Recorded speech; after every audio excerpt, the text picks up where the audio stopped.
Hi fam, my name is Vuvu, and if you're new on here, please consider pressing that red subscribe button down below and joining the family. If you're an oldie, a member of the fam bam, welcome back fam, and thank you for joining me once again. As you can tell, this video is about all the books I managed to read in the month of October. It is a big pile of books, okay? It's 15 books that I read last month.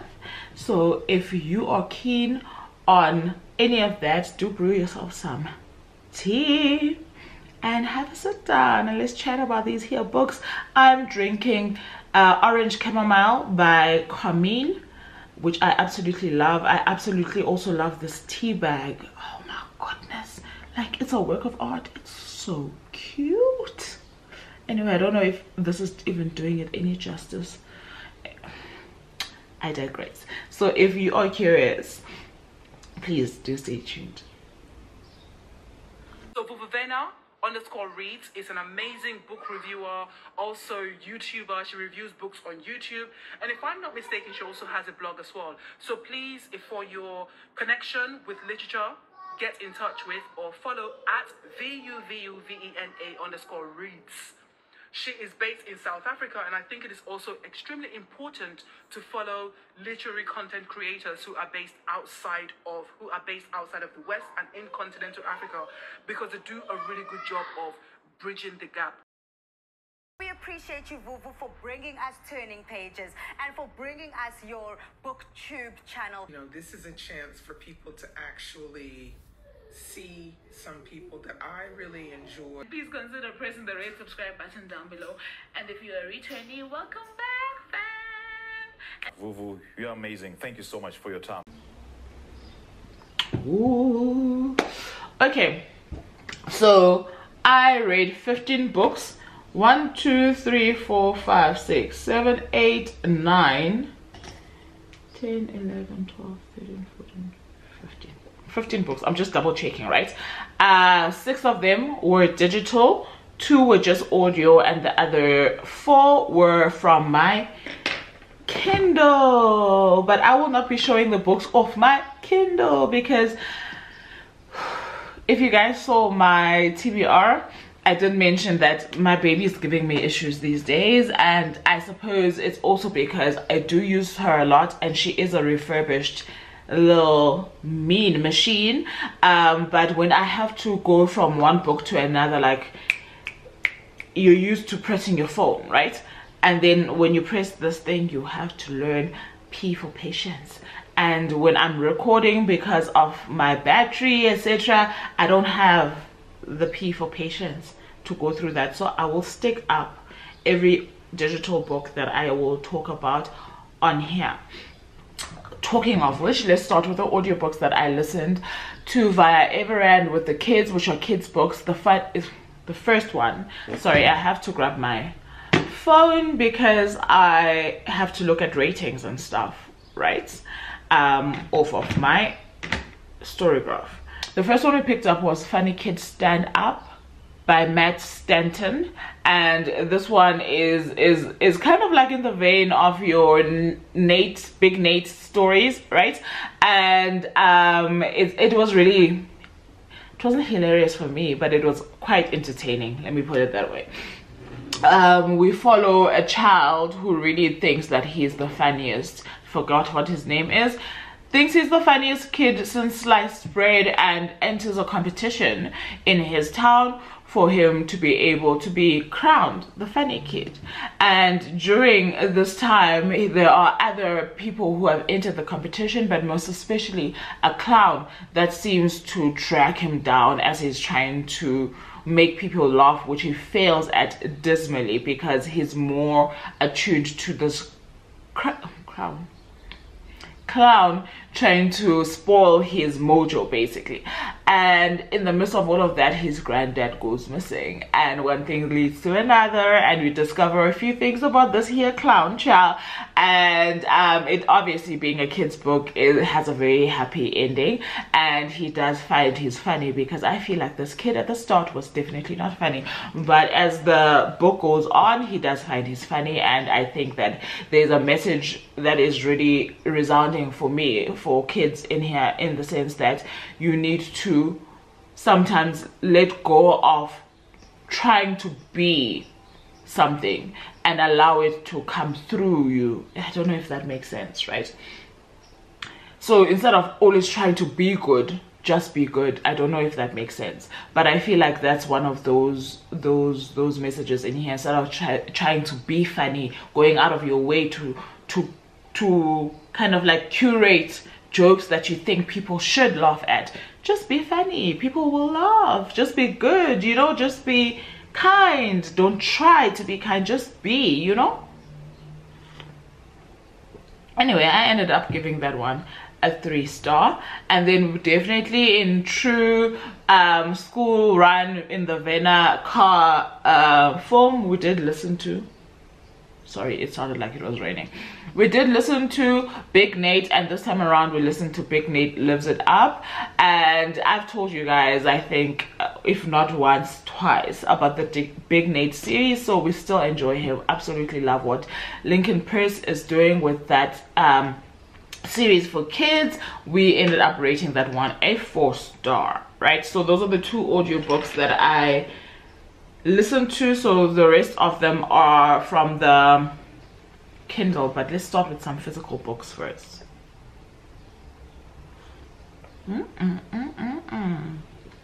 Shit. Okay,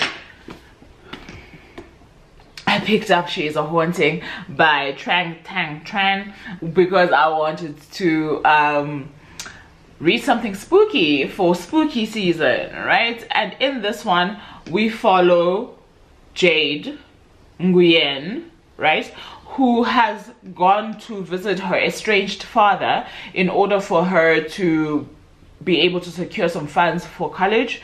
And the trade-off that the father had for her was that she must spend the summer with him, about 3 or 4 weeks, I'm not sure right now. But then she gets the chance to visit Vietnam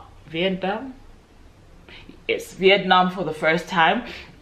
And she could not have gotten obviously these funds from her mother because her father up and disappeared, and her mother has been a single parent, parenting 3 kids on her own and like doing 2 jobs to try and make ends meet. So she did not want to stress her mother about that, and as a result lied to her mother and said she got herself a bursary, which she didn't, and she's trying to get her dad to pay for college. Anyway, while she is there, she discovers that her father has wants to turn the home into a B&B and wants her help in terms of making sure that the marketing of the stuff is on point. And she partners with her dad's business partner's child, niece or child, I'm not sure, but anyway, a low young romance does ensue them. Okay, so the horror here is supposed to be this gothic kind of thing, in the sense that this house has stories, it has people, it is alive, right? People that have been unalived, so it is haunted. And haunted not just by strangers, but by people that are in Jade's lineage. And she is the only one who seems to realize that the house is haunted, and every time she tries to point it out, everybody thinks that she's a liar. Pants on fire. So she schemes and devises stuff with this new girl, I forget her name, to be able to get her Florence is the name. So she schemes with Florence, and they try to get everybody to realize that something is wrong with this house. And in so doing, she uncovers a few things about her father, about her family, about her lineage. And yeah, it's got quite a weird ending as well. Anyway, I'm sure as I'm speaking you can tell that this was not really what I was looking for. I didn't quite enjoy it. However, I do appreciate it as a YA book, and I think that somebody else might pick it up and enjoy it, but it was really not something that I loved. I ended up giving this one a 2.75 stars. The next book I did pick up was Farida Ayamide's Okay, Farida Abike Emid. I was so happy with myself because I was like, I said it right for the first time, but it was her Where Sleeping Girls Lie. This is her second book. She is the author of Ace of Spades. I did receive this one. Sorry, I didn't mention about this one. I got it from Words with Books for review purposes. I did receive this one from Penguin Random House for review purposes. In this one, we follow Sade Hussein, who has just arrived at a new prestigious boarding school. If you know anything about Farida, you'll know that she does this these dark YA thrillers that are set at schools, right? And I don't want to call them dark academia because the learning is not really there in terms of what you find out happens there, but it's also it's rather her books have been questioning institutions and certain elements that are allowed to thrive in institutions of learning, right? So this is one such book, and we follow Sade. She's new at this prestigious school. She's recently orphaned, and on the day that she arrives, she realizes that her roommate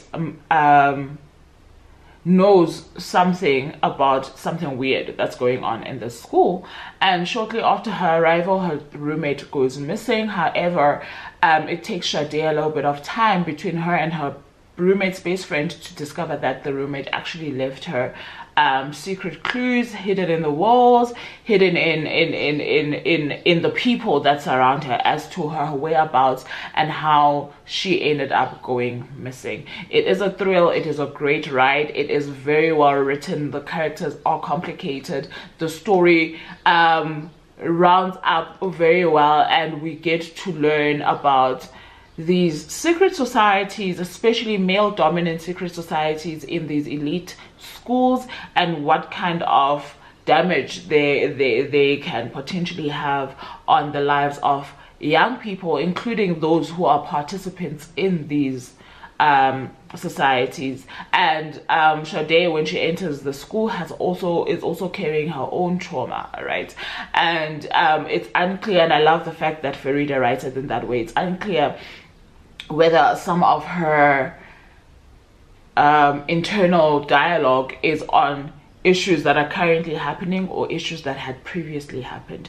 And it is also a revenge story, and it's just done so well. I absolutely loved everything about this book. I rated it at 4.25. Then I read the first two books in the Gilded Ones series. This is book 1, The Gilded Ones by Namina Fauna, and the second book is The Merciless Ones by Namina Fauna. This one was a reread. Let's talk about this one real quick. In this one, we follow Dega. Dega seems to be a chosen follower of the goddesses, the Gilded Ones, and through her they want to free their forgotten children who morph into monsters when they are killed because they are not truly human. So their children are identified as girls whose blood runs gold instead of red on their first menstrual cycle. So I almost said gilded. Dega comes out as one of those girls, and her society, her community, they try to kill her off because she is a curse, as far as I understand, and they try to kill her for days without success, because the other thing about Dega's kind, who are known as oh,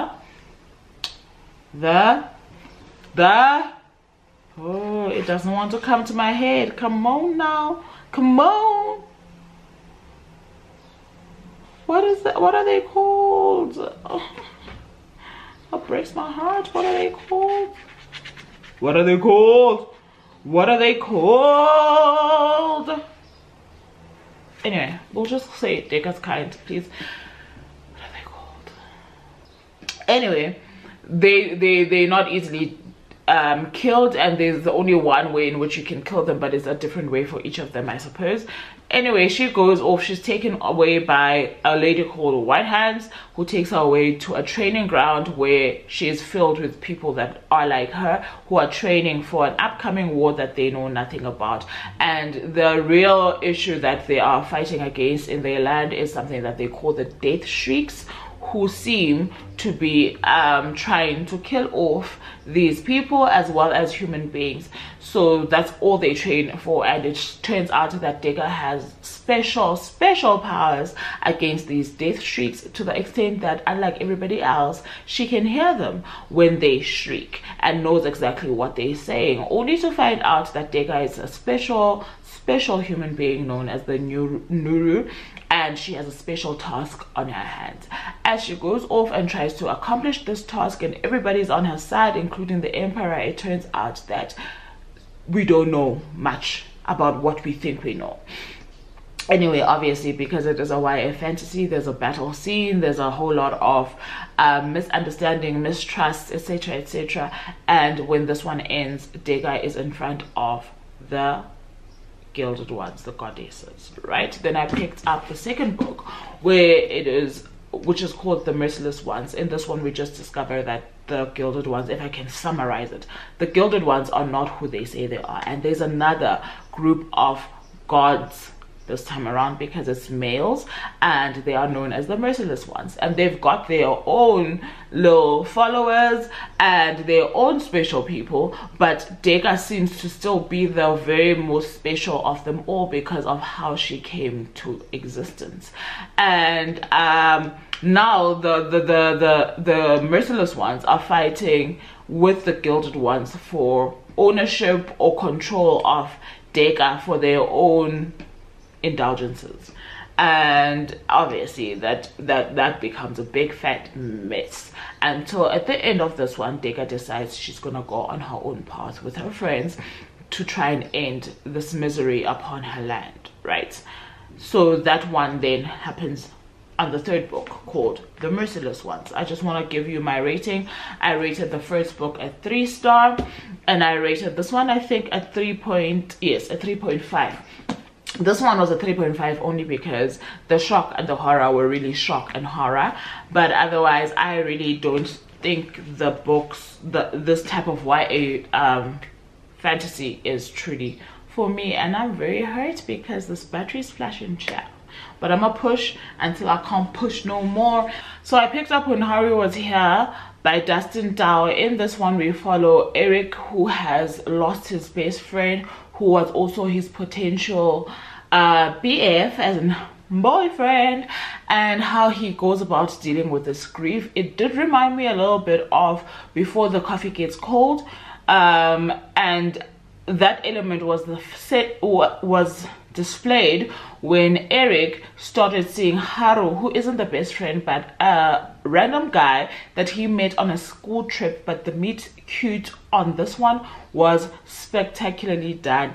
When they separated, your heart almost felt like it was being torn out of your chest, right? However, during his time of grief, he starts believing that he's seeing Haru again, and we don't know as the reader if this means Haru is dead or if Haru is alive. However, we start seeing through their interaction that there is no way that he is physically there. He is definitely a figment of his imagination, which he has conjured up to help him past the grief. As we start understanding what it is that he's grieving, how his heart is breaking from losing his best friend, we come to realize that there's a lot of loss in Eric's life that does not only pertain to his best friend, whose name I keep forgetting. And when he does come to a point of accepting just what grief has plagued his life, is when obviously the book starts to dwindle down. But it's also when you just can't help but feel so sorry for Eric. And yeah, it's a very well done book. It was my first time reading anything by Dustin Dow, and I ended up rating this one a 4-star. I absolutely enjoyed it. So the next book I did pick up was book 1 in the Princess of Sin series. I read that via my Kindle, and it is called Throne of what? Yes, Throne of the Fallen by Kerry Maniscalco. Absolutely enjoyed this book so much. It is obviously fantasy, and it is obviously an adult fantasy. We follow Envy, who is a prince of, I suppose, hell or of sin, and in this one there are 7 brothers who represent the 7 deadly sins, and they are obviously banished to some place, excuse the cutting of the grass, to some place that resembles the underworld or hell, etc. And they each are given their various courts. So Envy's court has been plagued with a certain, I'll call it an illness, and he has to compete in some game that also involves mortals in order for him to bring his court back to what it was, right? And as the prince of this court, this is a very, very, very high demand on him, and he takes it very seriously. So they get given various clues. The person who runs the games is the King of the Fae. Yes, King of the Fae, I think. Anyway, so one of the clues ends him up in a little town in the mortal lands that can just resemble like your Bridgerton towns, right, where high society and the female purity and perception and getting married and keeping yourself for your husband while you have rakes littering the dance floor, basically asking for your hand, right, is the kind of town that Envy lands in. And he proceeds to pretend to be some type of lord, and it seems like his clue leads him to an art dealer in the city, a female art dealer in the city. Her name is Camilla. Camilla is recently orphaned, and well, not recently, is known to be orphaned in her, rather abandoned by her mother, but I think the father did pass away in her town. And one thing leads to another, and upon seeking out this clue, and it's very clear that these two are attracted to each other. However, they're both holding secrets from each other. Envy's secret we already know, because we know that he's one of the princes of sin. However, Camilla has a mystery to her that we don't really quite know off the bat. And because she has something that she's also wanting to retrieve, they decide to partner up in order to assist Envy to win this game, so that, well, she doesn't know at this point why he needs to win so desperately. However, she also hasn't shared too much about the object that she's trying to get back. Anyway, all that to say, it's very adventurous. It's filled with a lot of thrills, with a lot of dips and highs, with a lot of twists and turns. It's really, really very well done, and I cannot wait to read the second book. I'm really hoping Kerry is out here trying to give us 7 books for all the brothers, but this one was so well done. I ended up giving it a 4.5 stars. The next digital book that I picked up was No Name in the Street by James Baldwin. I will not dwell too much on this one because I did review it on my Instagram. However, in this one, it is a collection of essays that James shares about his time as a young adult trying to navigate his existence as a black man in America, and how that also trickled into his understanding of his place in society with his race, with his gender, as well as what other people that look like him are dealt with, and how best it is to navigate that, especially from a place of influence.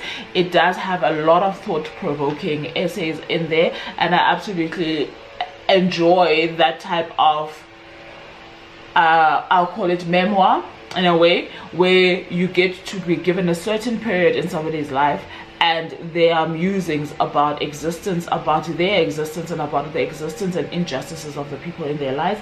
And I think this is exactly what he does. If you want to find out more about the book, you can definitely find the review on my Instagram. The next digital book that I picked up was The Boyfriend by Frida McFadden, and this one was recommended to me by Charity.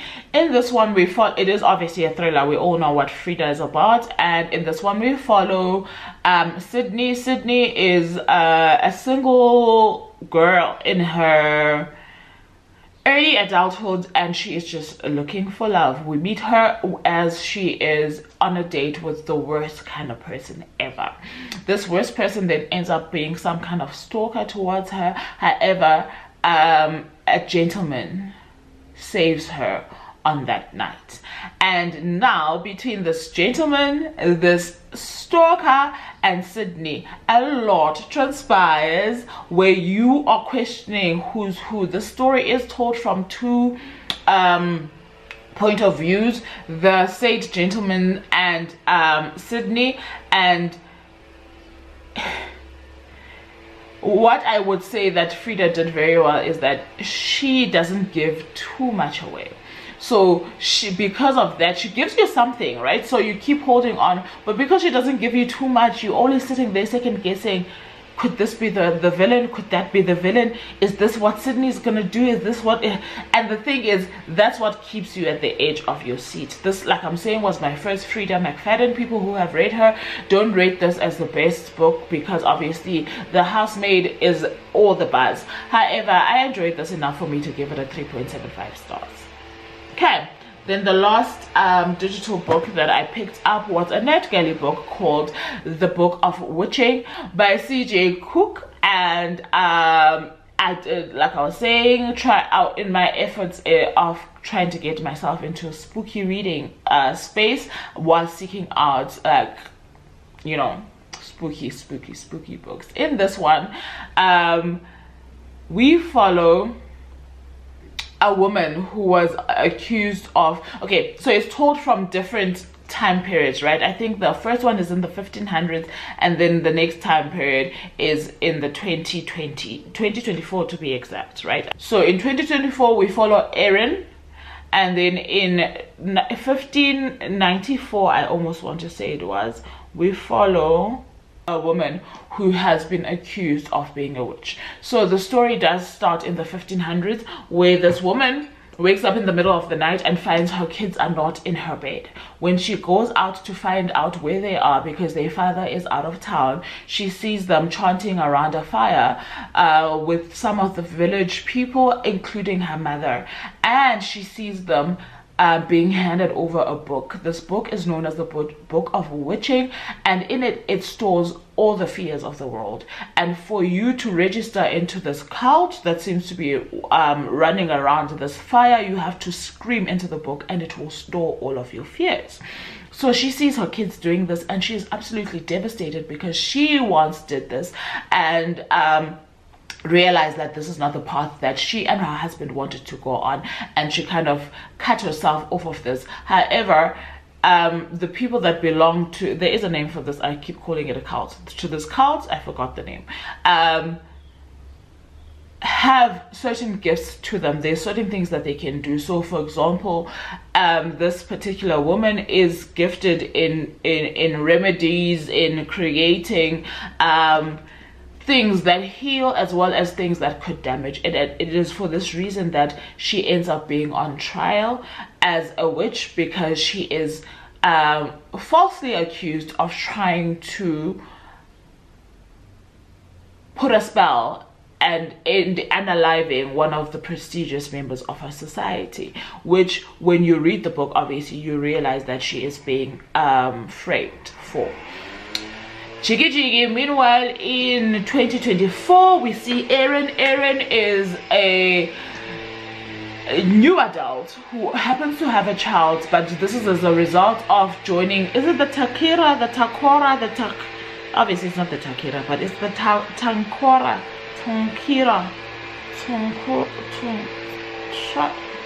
it does definitely start with a T, okay? So she joins this cult from the 1500s, obviously in 2024, not knowing too much about it, only to find that there's something weird about this cult. The weirdness of this cult is her in a situation where she falls pregnant and she has a child, and the mother does not know who the child, well, her mother, Erin's mother, does not know who the child's father is. We meet Erin through her mother when the mother is at home with her granddaughter and gets a call that Erin has landed up in hospital.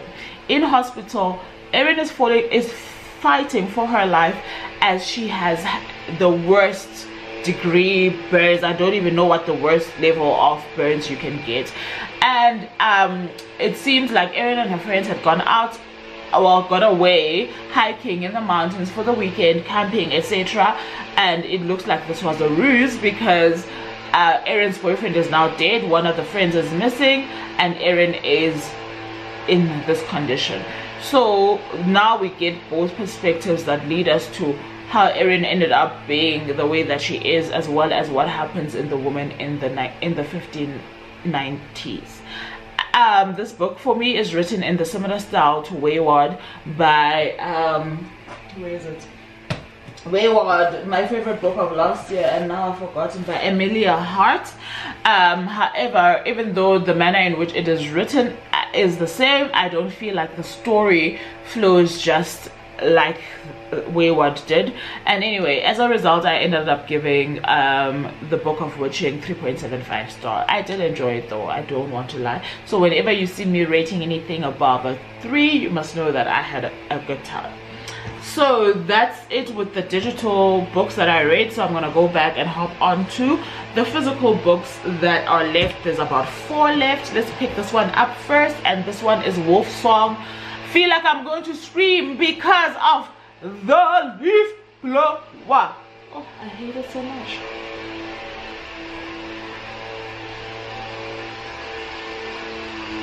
Beloveds, I'm just hoping that he passes soon. But anyway, I hope you can hear me. I'm gonna try and project. If I'm screaming, I do apologize.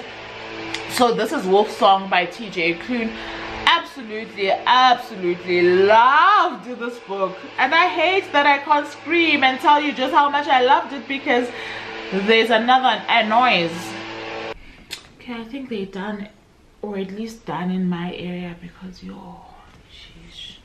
Anyway, so I did want to talk to you guys about Wolf Song by TJ Klune. This is my first TJ Klune, and I absolutely loved what he did with this book. It is book 1 in a series, which is the Green Creek series. In this one, we follow Oxnard, and he is kind of like a special child, let's call him that. And very early on, we learn about his father and how his father did not raise him and did not actually want him, in a sense, and kept telling him just how worthless he was and how life was going to be difficult for him.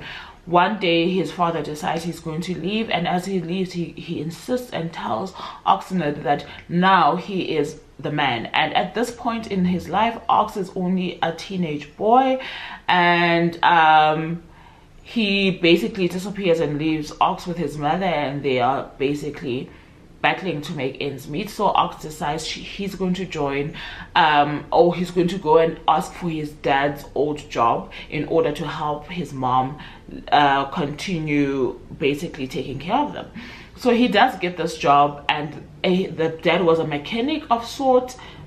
I want to say the name of the owner of the shop is Billy. He spends a lot of good years there, and then one day a family moves into the house next door. Sorry, this copy was sent to me by Pan Macmillan.